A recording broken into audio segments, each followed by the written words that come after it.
Saudara-saudari yang dikasihi oleh Tuhan Yesus Kristus, selamat bertemu kembali dalam program Arus Hayat Voice.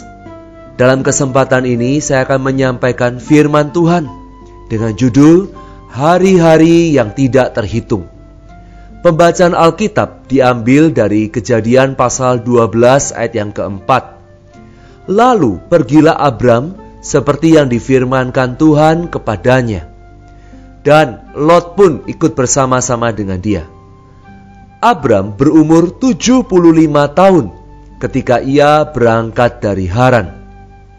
Musa pernah berdoa kepada Allah supaya dia diajar untuk menghitung hari-harinya sedemikian, supaya dia beroleh hati yang bijaksana.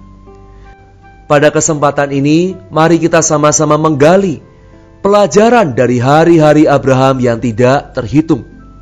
Pelajaran yang pertama tercatat dari ayat yang kita baru saja baca. Ayat ini mencatat umur Abraham adalah 75 tahun ketika Allah memanggil dia untuk kedua kalinya. Mengapa dalam panggilan yang pertama Alkitab tidak mencatat umurnya?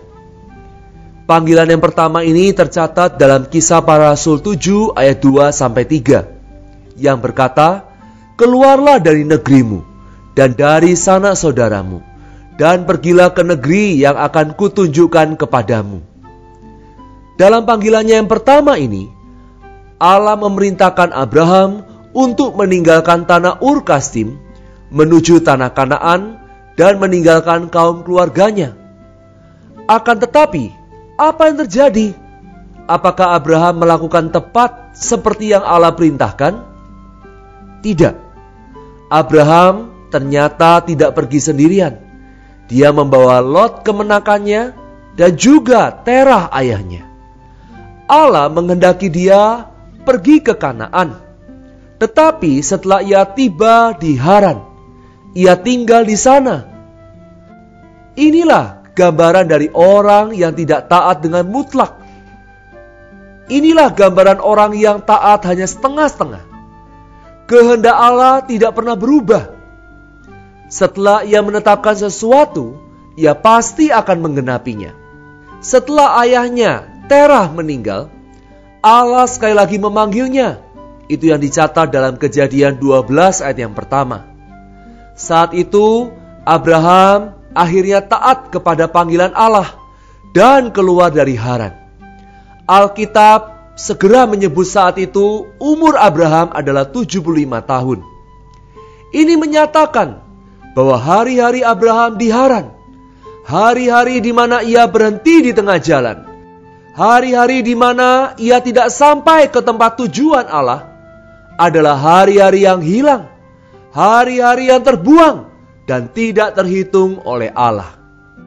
Pelajaran pertama yang kita dapatkan dari potongan ayat ini adalah, kapan saja kita berlaku sesuka hati sendiri, kapan saja kita malas mencari kenyamanan hidup dan berhenti di tengah jalan, tidak sampai pada tempat tujuan yang Allah tunjukkan, itu semua sama dengan tinggal di Haran.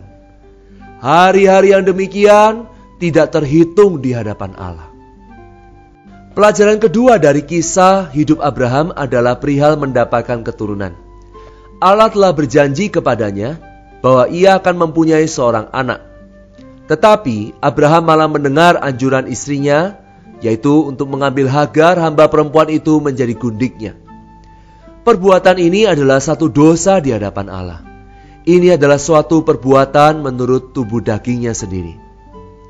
Walaupun Hagar dapat melahirkan seorang anak baginya, yaitu Ismail, tetapi anak itu bukan diperoleh berdasarkan janji Allah, melainkan berdasarkan usaha tubuh dagingnya. Sebab itu kalau kita membaca Kejadian 16 ayat 16, dicatat Abram berumur 86 tahun ketika Hagar melahirkan Ismail baginya.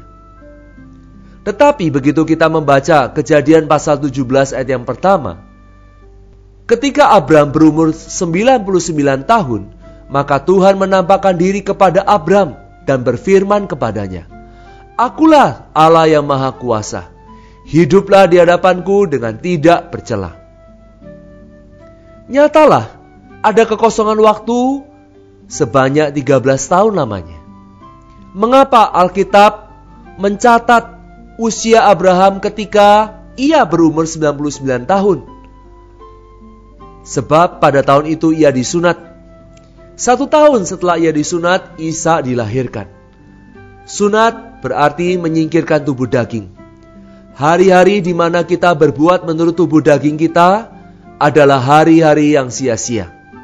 Jadi pelajaran kedua dari hidup Abraham adalah tidak hidup menurut daging. Tidak hidup menurut kemauannya sendiri. Tidak hidup menurut kemampuan diri sendiri. Dari dua pelajaran di atas, marilah kita bersama-sama datang ke hadapan Tuhan. Kita mohon Tuhan menerangi, adakah hari-hari kita yang tidak terhitung? Adakah hari-hari kita yang terhilang dan terbuang di hadapan Allah?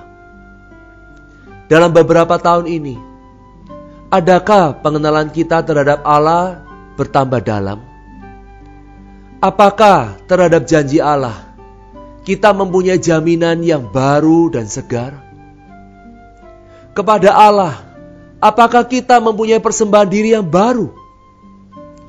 Kalau perkara-perkara yang di atas satu pun tidak ada pada kita, itu membuktikan bahwa waktu kita sudah hilang sia-sia.